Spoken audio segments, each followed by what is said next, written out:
읽겠습니다. 너희가 전에는 어둠이더니 이제는 주 안에서 빛이라. 빛의 자녀들처럼 행하라.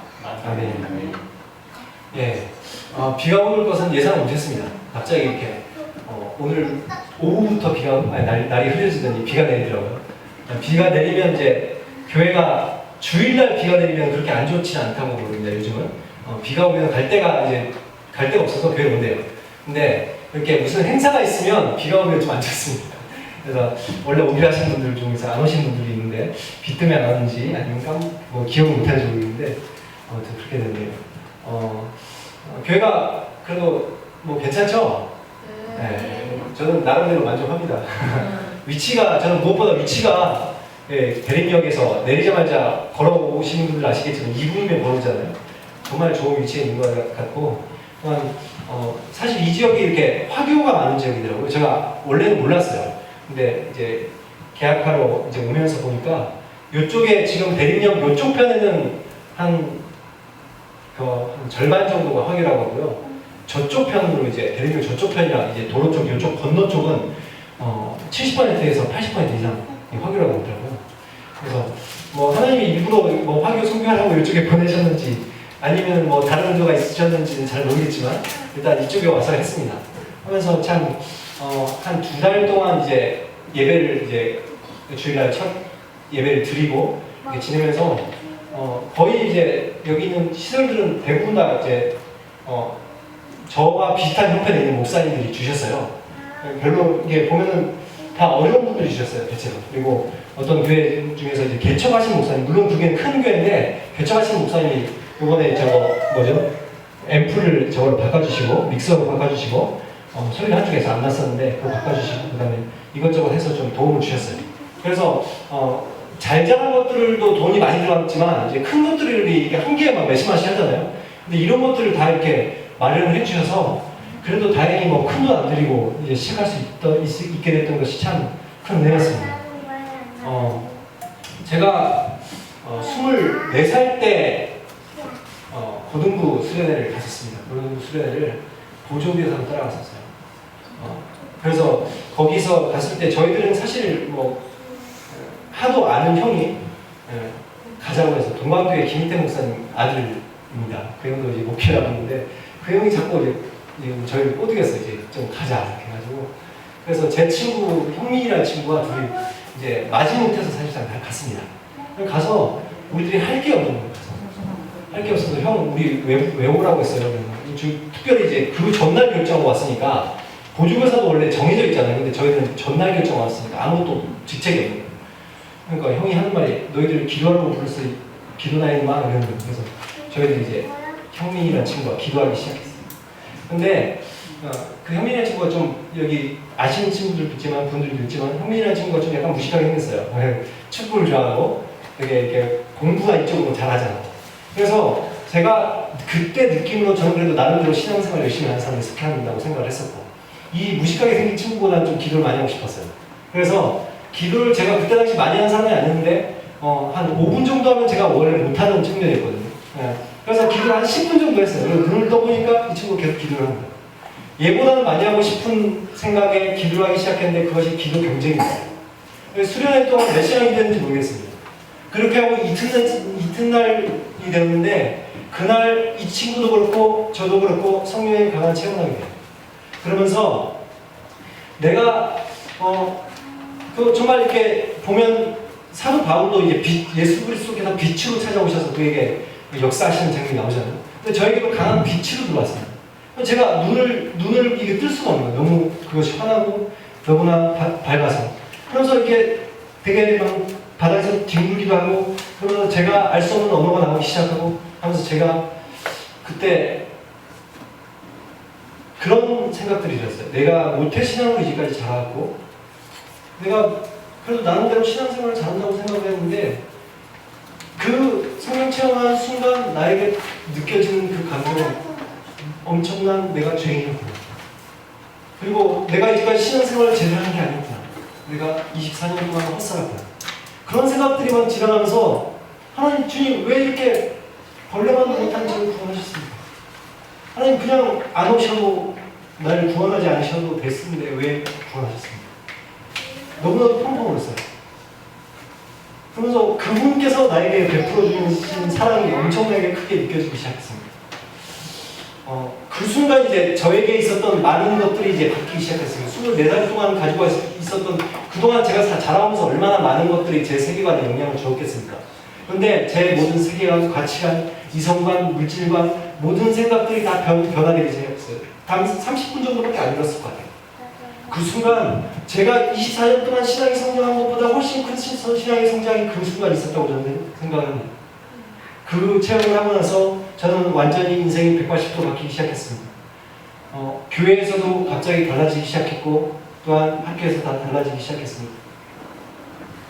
일반 크리스찬들과도 다른 삶을 살았죠. 동강교회에 있었던 분들은 좀 기억을 하시는 분이 있을지 모르겠어요. 제가 변화되었고 그로 인해서 저랑 그 친구와 그 형 3명이서 엄청난 활동을 하기 시작했습니다. 학교에서도 마찬가지로 여러 가지 활동을 하면서 저는 남들 그 20대 중반, 후반 때 보내는 세월에 다른 사람들이 보내는 것과 전혀 다른 생각이었죠. 그리고 많은 사람들이 취업 준비할 때 저는 취업 준비를 하지 못했습니다. 그것에 완전히 빠져 있었죠. 그 사역에도 많은 열매가 나타났기 때문에 저는 그때 제가 약간 이제 과장을 보태자면 그때 생각은 이런 생각이었어요. 사도행전이 이루어지는구나. 그리고 내가 좀 있으면 사도가 되지 않을까. 이런 정도 생각을 할 정도로 제가 급격한 변화가 있었습니다. 이런 일들을 제가 겪으면서 저에게 들었던 그 고민거리가 있어요. 그럼 왜 내가 24세 이전에는 왜 신앙이 그 모양이었을까?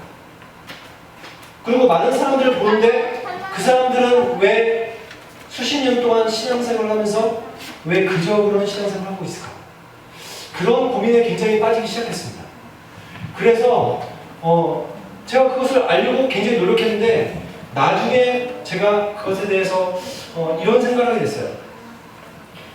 문제의 핵심은 이것이더라고요. 하나님께서 왜 우리들을 창조하셨는지에 대해서 제대로 모릅니다. 왜 하나님께서 창조하셨는지를 안다면 그 창조의 목적대로 제대로 살아갈 건데 이것을 잘 모르고 있는 것 같아요. 두 번째는 그러면 예수님께서 왜 우리를 구원하셨나요? 예수님께서 구원하신 목적을 이유를 제대로 알았다면 그대로 살아갈 것 같은데 그렇지 못하는 것 같아요.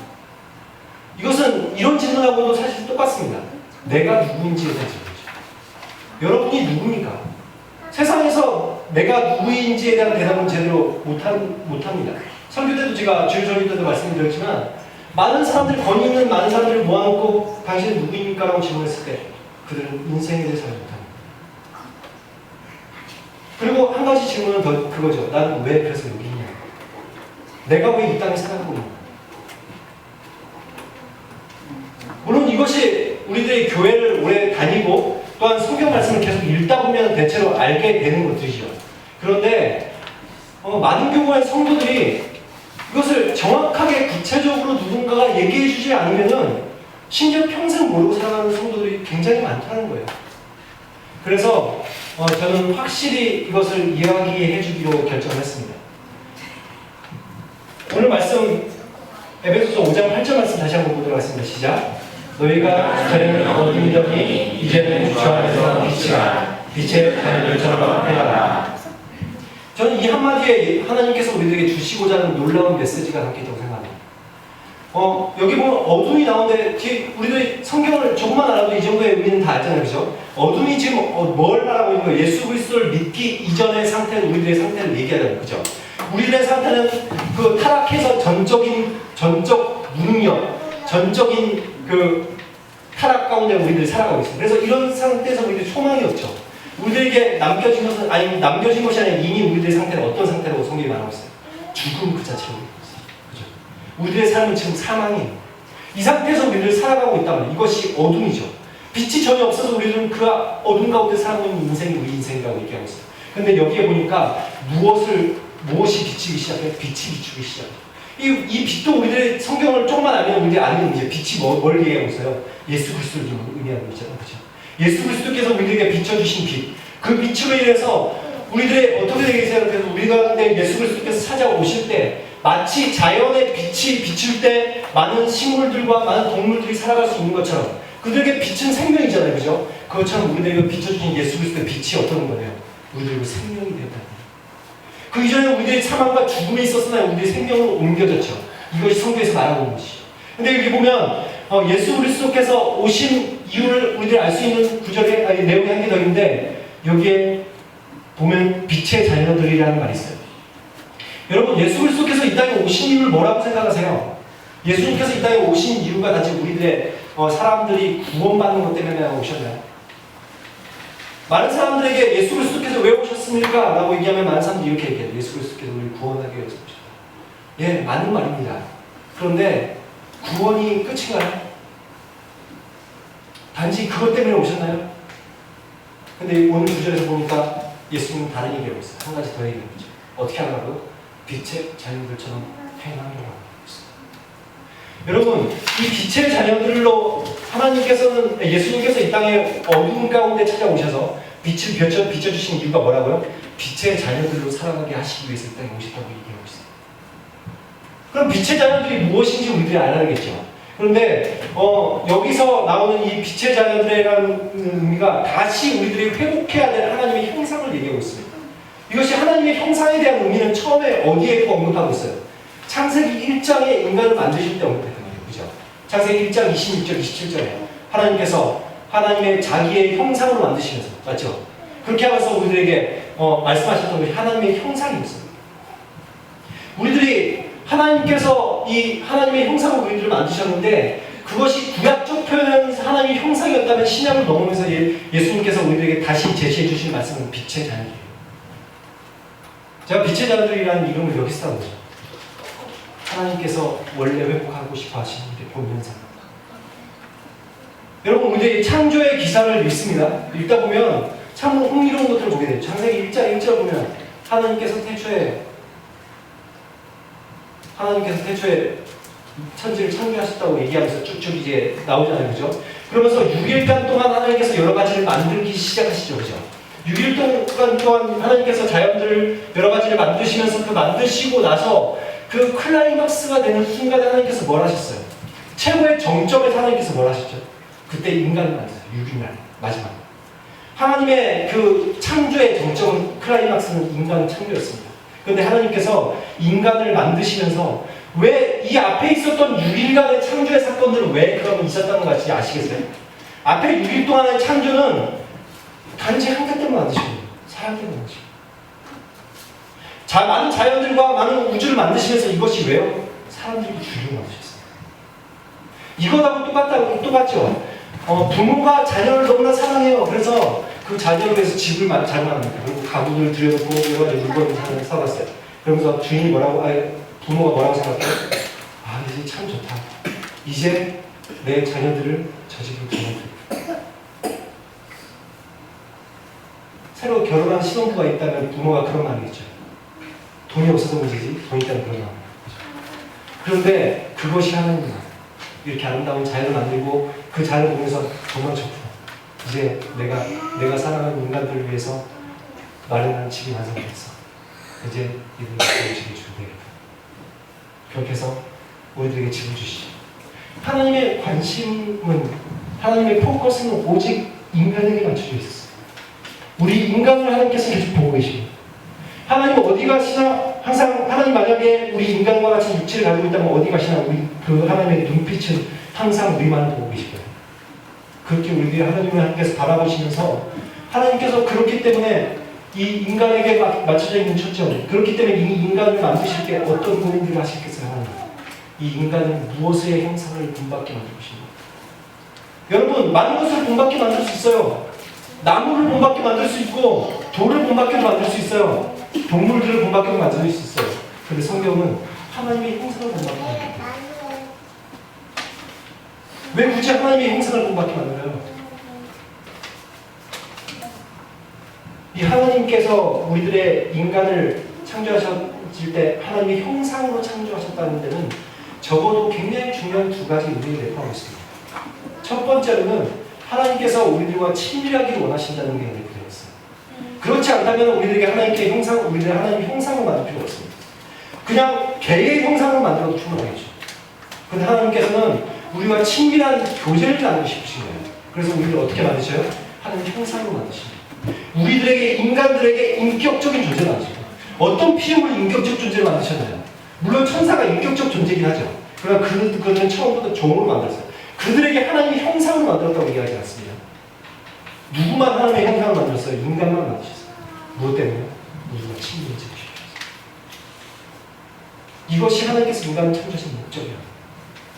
두 번째로는 하나님께서 우리들을 두 번째 이 하나님의 형상이라는 것에 내포되어 있는 두 번째 의미는 하나님께서 우리를 닮게 만드셨다는 거죠.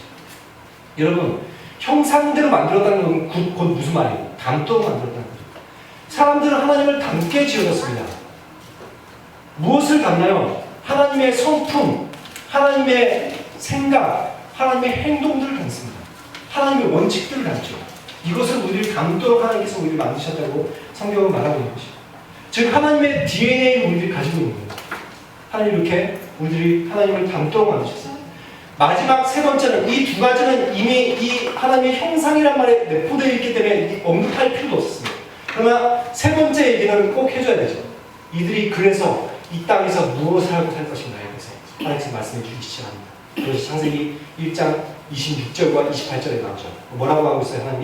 하나님께서 이들에게 이 모든 자연들을 만물을 주시면서 이들에게 다스리라 라고 말씀하시죠. 하나님께서 인간을 만드신 세 번째 목적, 인간에게 모든 만물들을 다스릴 수 있는 권세를 주셔서 대리적 통치자로 살아가게 하셨어요. 그것이 하나님께서 인간을 만드신 목적이라고 할 수 있는 것이죠. 즉 하나님께서 하나님과 친밀함이 있도록 인간을 만드셔서 그들이 또한 하나님의 성품을 담고 하나님의 생각과 하나님의 행동 원칙을 닮은 하나님의 형상이 되어서 그들이 어떻게 할 수 있거든요? 하나님께서 주신 이 모든 만물을 하나님의 뜻대로 다스릴 수 있도록 하는 것이, 그것이 하나님께서 이 모든 세상 가운데 품으신 하나님의 비전이었습니다. 여러분, 하나님의 나라가 하나님의 비전이었습니다. 그 하나님의 나라의 중심에 우리들을 두기로 하셨습니다. 그 나라는 성경에서 그렇게 얘기하죠. 죄와 악이 없고 우리들에게 무엇이 있다고요? 우리들에게 사랑과 존중과 의와 기쁨이 충만한 것이 하나님 나라라고 얘기하죠.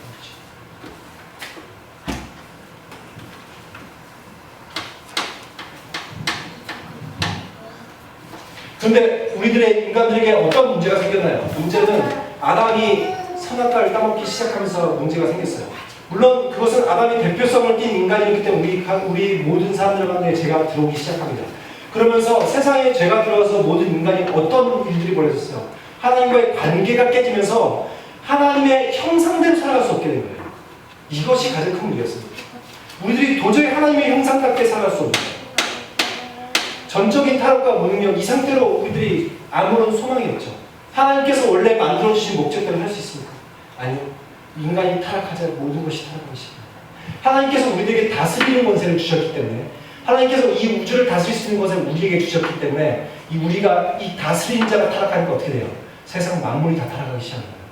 그러면서 우리들이 지금 보고 있는 세상이 이렇게 어그러지고 있습니다. 여러분, 예수 그리스도께서는 그러나 하나님께서는 우리를 너무나 사랑하시죠. 그래서 우리에게 결정하신 것이 무엇입니까? 독생자 예수 그리스도 이 땅에 보내신 것이죠. 그래서 요한복음 3장 16절, 우리들 너무 잘 아시는 말씀이죠. 예수 그리스도께서 우리들 가운데 오셔서, 나를 대신해서 오셔서 십자가를 들고 지고 우리에게 달려오 돌아오셨어요. 여러분, 이런 예수 그리스도께서 우리들에게 오셔서 놀라운 일들을 행하기 원하시죠. 그래서 오셨는데, 그 예수님이 그러면 아까 말씀하신 대로 만약에 우리들이 그냥 구원이 목적이었다면 가장 심한 건 뭔지 아세요? 우리들이 단지 구원으로 끝나는 것이 이 인류에 오신 목적이었다면 어떤 것이 가장 하나님께는 편한 방법이에요? 그냥 오자마자 믿음이 데려가시는 게 가장 편해요. 내가 예수 그리스도를 믿어요? 그러면 믿었지? 바로 천국 가자. 그래서 그냥 데려가시는 거예요. 여러분, 굉장히 편하지 않아요? 그런데 이 땅에 왜 남겨졌어요? 왜 이 땅에 우리는 아직도 살아가야 돼요? 전도 때문에요? 아니요. 하나님께서 굳이 우리들을 사용하지 않더라도 하나님께 손자실 수 있습니다. 다른 이유가 없기 때문이죠. 빛의 자들처럼. 여러분, 그래서 우리들이 예수 그리스도를 내 구주로 받아들이기 시작할 때, 우리들이 예수 그리스도를 내 구주로 받아들이기 시작할 때 내가 죄 없이 함을 받고 이제 새로운 피조물이 되죠. 그러면서 우리들이 어떻게 되죠? 그 빛이 우리 가운데 들어올 때 우리들 생명으로 옮겨지면서 이제 비로소 빛의 자녀로서 우리들이 다시 살아갈 수 있게 됩니다. 하나님께서 원래 창조하셔서 만드시고 싶어야 하셨던 하나님의 형상, 그것을 다시 회복시키시기 시작한 것이죠. 그래서 우리들에게 이 그림에 보시면 하나님께서 우리를 만드신 목적의 세 가지를 말씀드렸습니다. 하나님께서 우리를 친밀하기 위해서, 두 번째 담도록, 세 번째 우리를 대리적 통치자로 이 땅 가운데 부르셨다고 말씀하셨어요. 그래서 이런 삶으로 살아가야 되는데 이런 삶을 살아가지 못하고 있는 우리들, 하나님의 형상을 잃은 우리들에게 예수 그리스도를 인격적으로 내가 받아들이기 시작할 때 놀라운 일들이 일어나기 시작합니다. 하나님의 형상들이 회복되기 시작하는데, 이것이 하나님의 형상됨의 원리죠. 우리들은 하나님과 늘 친밀해야 되고, 또한 우리들은 하나님을 닮아가야 되고, 또한 우리들은 하나님의 청지기로서 대리적 통치자로서 이 땅 가운데 살아가야 되는 게 하나님의 원칙이었어요. 근데 이것이 파괴되었기 때문에 예수 그리스도께서 오시면서 이렇게 하시려고 하시죠. 하나님께서 우리들에게 다시 우리들이 예수 그리스도를 만나기 시작하면 우리들에게 이런 일들이 일어납니다. 영적인 만남이 생기기 시작합니다.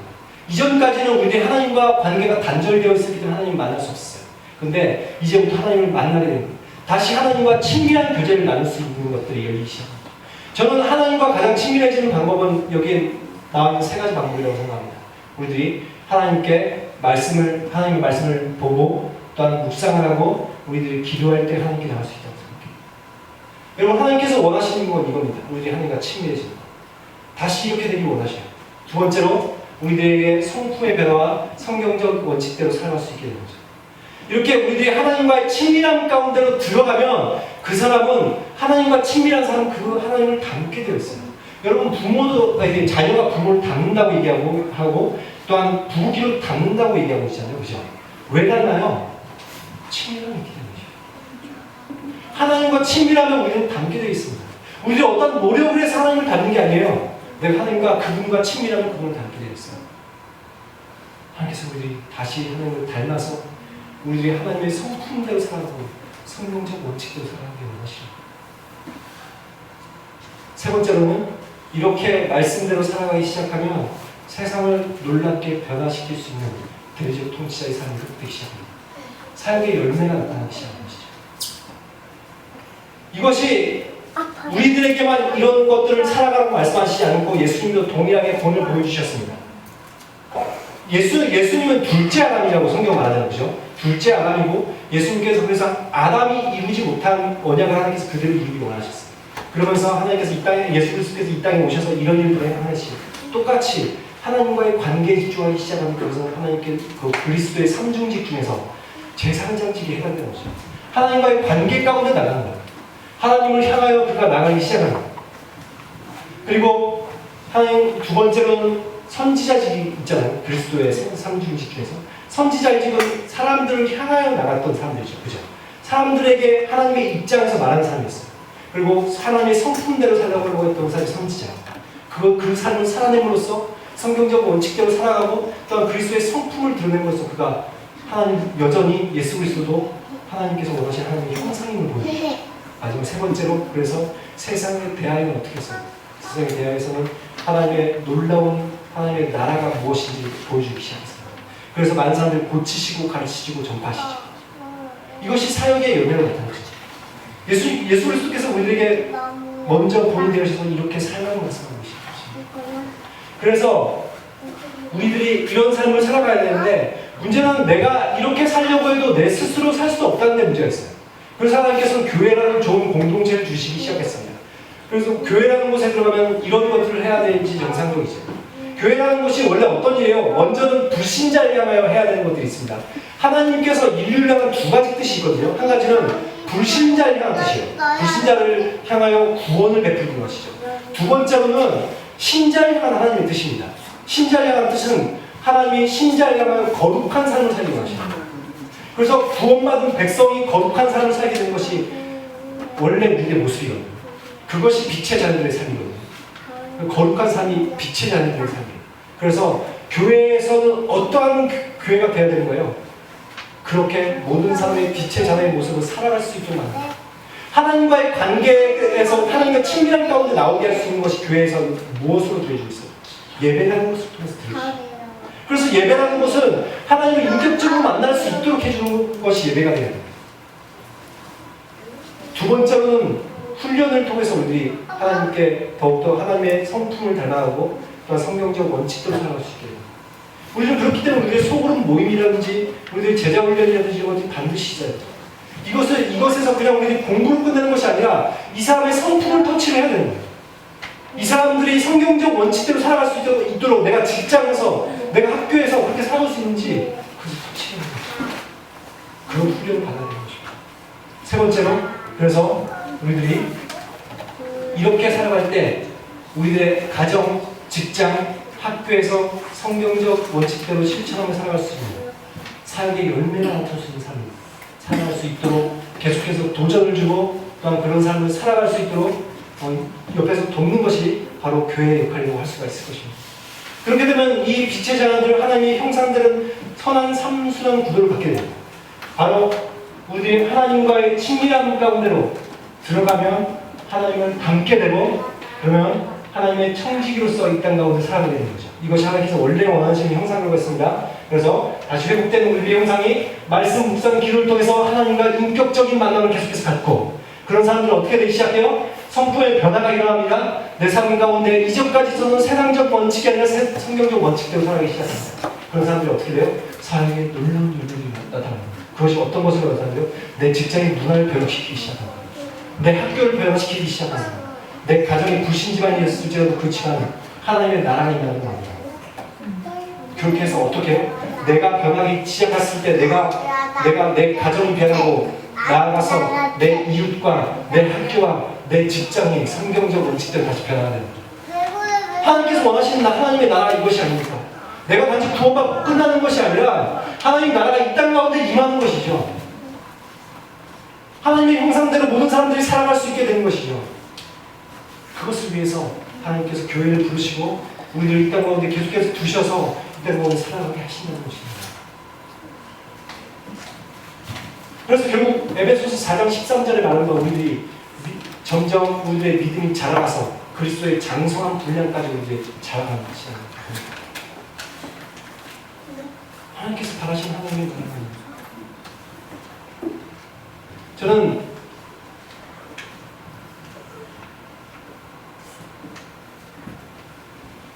교회를 세우면서 그래서 이런 그림들을 계속해서 고민했습니다. 교회가 어떻게 해야 될까? 여전히 사람들 예배 가운데로 들어오게 해서 예배가 정말 하나님의 임재가 있는 예배를 드리고 정말 하나님의 형상의 포커스가 맞춰진 예배, 하나님의 만남의 포커스가 맞춰진 예배를 드린다는 그들이 하나님의 말씀을 배우고 싶어하고 담고 싶어하고 있기 때문에 예 훈련 가운데 나올 것입니다. 그럼 그 사람들이 결국 훈련된 사람들이 세상 가운데 나가서 사역을 통해서 구제와 선교를 통해서 세상을 변화시키는 사람들이 많은 교회. 제가 꿈꾸는 교회가 바로 이 교회입니다.